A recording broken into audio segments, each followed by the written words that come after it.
Um, Advice to up-and-coming producer, what do they need to do? How do they need to go about it? How do they need to keep at it? Because one of the things that I discovered in this game is that there's a lot of starters. There aren't that many finishers. Right. Stop thinking that you're dope. Okay? For real. You're not tight. Not yet. I don't even think I'm tight yet. Still working on it. Trying to get to that point.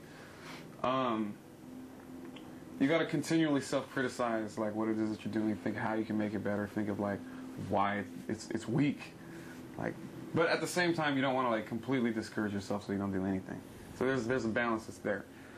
The other thing I'd say is that listen to a lot of music, because I think the hardest thing, the most important thing about producing music or making music has to do with like you have to be able to hear a song for what it actually sounds like. Because there'll be people who are like, oh, this beat or this verse or this guitar solo or whatever sounds really great.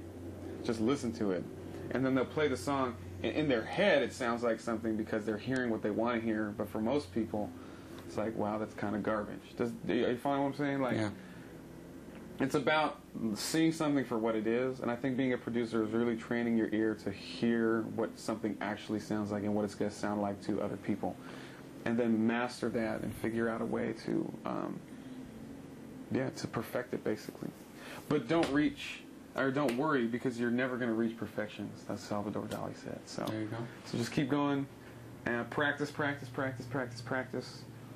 Don't get too involved with the business like I did. Doing a little bit too much of everything right now. But at the same time, don't remain completely ignorant of the business stuff, because you can't just make beats in your bedroom all day and hope that somebody's going to put you on. You got to get out there and hustle yourself. Talk about hustling. Hustling, man. The biggest thing about hustling is relationships. You have to build those relationships, and you can't be prejudiced about who it is that you work with or who it is that you're open to talking to. Like, in the end, it really is your decision who you're going to partner with, either on a business level or on an artistic level, or you can try to choose who your fans are, but not really. Like, people who like it are going to like it, and other people who don't. But,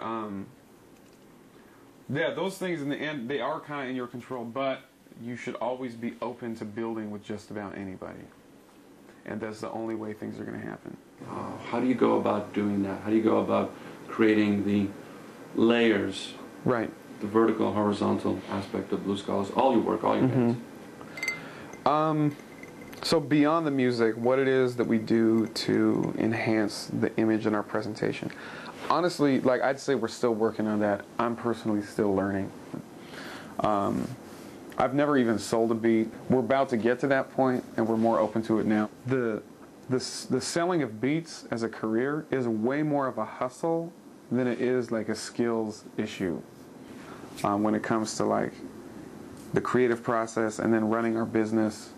We're a little, what's the word I'm looking for? We definitely need things to be a certain way. Okay. And we're very rigid on it. And we've taken the steps necessary to make sure that we're always in control of our records. We're always in control of how we appear to the public. Sometimes we may slough on the maintenance of that, but at the end of the day, it's always our decision. But to me, it seems like being an artist right now is really about being rooted in a community and actually presenting a whole lifestyle that people can be a part of, that they can identify with. Because it's not just a song. It's not just having a soundtrack to your life, as people like to call their albums. It's about making music and also having it mean something, having it be able to be expressed in the way you dress and the way you talk and the people you associate with. And so with video, mixtape cuts, all of these different image things, or these different extra media that goes out there, you can sort of convey that image and that lifestyle, like what it is that you and your friends do, more accurately.